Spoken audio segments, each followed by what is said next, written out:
Assalomu alaykum, hurmatli kanalimiz a'zolari. Ushbu eshik-romimiz Qo'shtepa tumani Yangiariq MFSida o'rnatdik.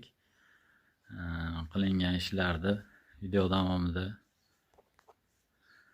ko'rib boramiz endi. Bu yerga alyumin aldox zolotoy dub rangidan qilib berganmiz. Romlarimizni eni 1.97 ga, bo'yi 1.56. Ikkitadan ochilish, ikki chekkasidan bir qavat aynali podagonliklari bilan. Mana eshiklari 1.20 ga 2.40. Taylariga alikapondan qo'yib berganmiz, gulli ayniklari bilan. Bu yerga opto tushishi uchun, mustahkamroq bo'lishi uchun mana alikapondan qo'yganmiz. Rangi ham o'zgarmaydi. Eshikni ochilib yopilishlari ham mana ko'rishlar mumkin. Akfani o'zining ruchkalaridan. Bu yerga jami 3 ta eshik, 3 ta rom qo'yib berganmiz. Ichkaridan ochilishlarini ham mana hozir ko'rsatamiz.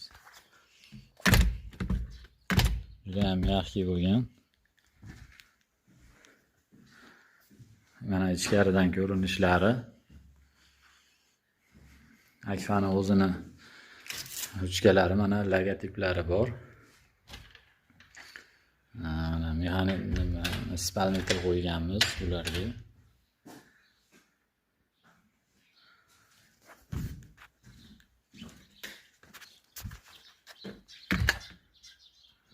Hammasi bir xil razmerda bo'lgan.